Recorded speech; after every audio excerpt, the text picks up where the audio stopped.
विश्वासघात। सालों पहले लखनपुर नाम के राज्य में भीमा नाम के राजा का शासन हुआ करता था। वो बहुत महत्वाकांक्षी था और अपनी प्रजा से बहुत प्यार करता था।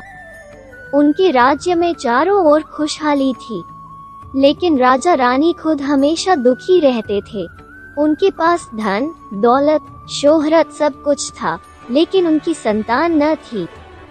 संतान पाने के लिए राजा और रानी पूजा पाठ जप तप सब करके देख चुके थे, लेकिन कोई फायदा नहीं हुआ।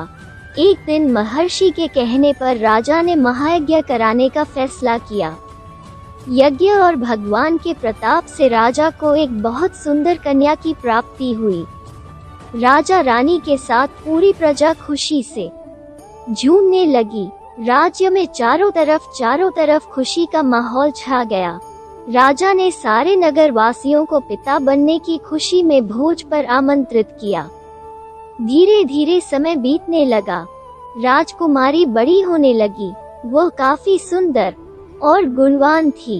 राजा रानी उसे देखकर ही खुश रहने लगे, लेकिन एक दिन उनकी खुशी को मानो जैसे नजर लग गई।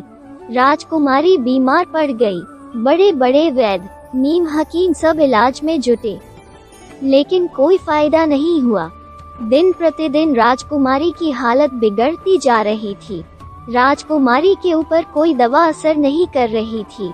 राजा को लगने लगा कि एक बार वे फिर निसंतान हो जाएंगे।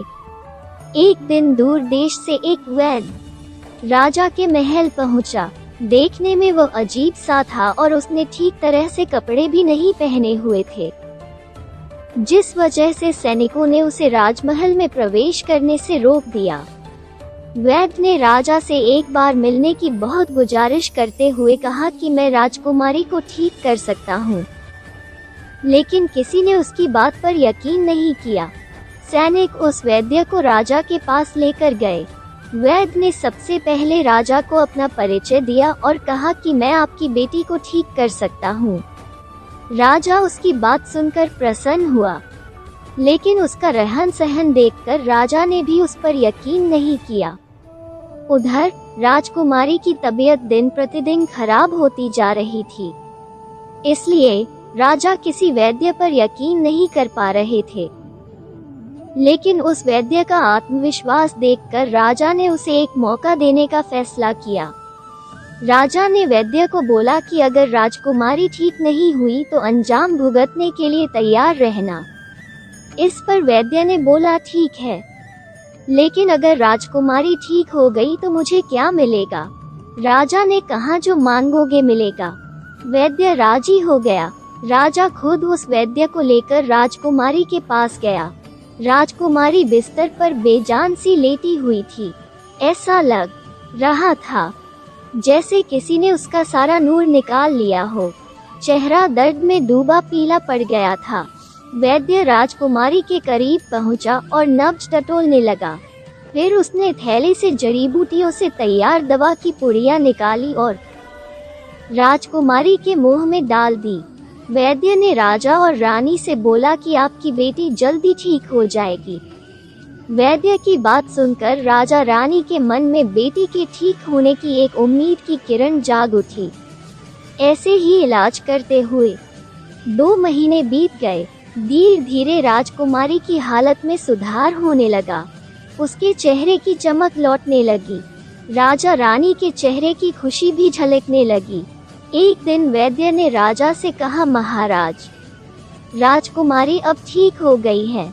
ये 1 महीने की पुड़िया बना कर दे रहा हूँ। इसे समय पर राजकुमारी को देते रहना। इसके बाद राजकुमारी पूरी तरह स्वस्थ हो जाएंगी। ये बीमारी दोबारा उनके पास भी नहीं फटकेगी। अगले दिन राजा ने वैद्य को अपने पास बुलाया और कहा कि वादे के मुताबिक मैं तुम्हें तुम्हारा इनाम देना चाहता हूँ।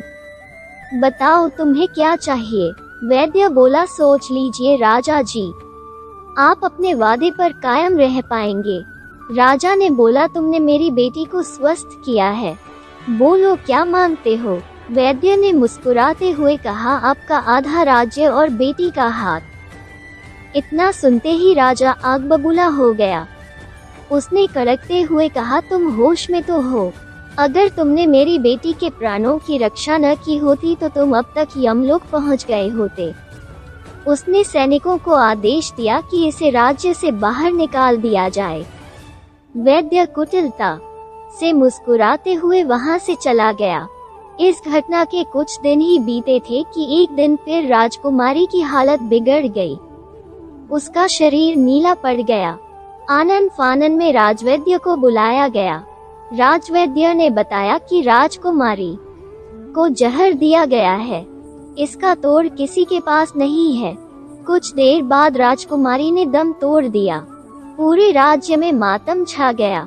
राजा रानी शोक में डूब गए। छानबीन में पता चला कि वैद्य ने राजकुमारी को 1 महीने खाने के लिए जो पुड़िया दी थी, उनमें से ही एक पुड़िया में जहर था।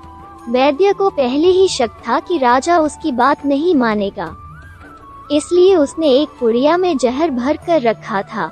उसने सोचा कि अगर राजा शादी के लिए मान जाता है तो वो जहर वाली पुड़िया हटा देगा, लेकिन अगर नहीं माना तो इसकी सजा राजकुमारी को भुगतनी होगी। वैद्य की चाल कामयाब हो गई।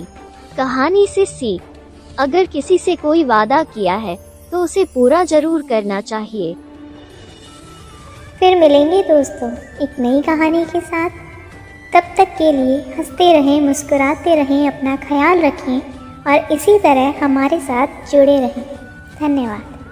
अगर आपको ये कहानी अच्छी लगी और इससे कुछ सीख मिली तो चैनल को सब्सक्राइब ज़रूर करें। आपका एक सब्सक्राइब हमें इसी तरह से नई नई कहानियाँ आपके लिए लाने के लिए प्रेरित करता है।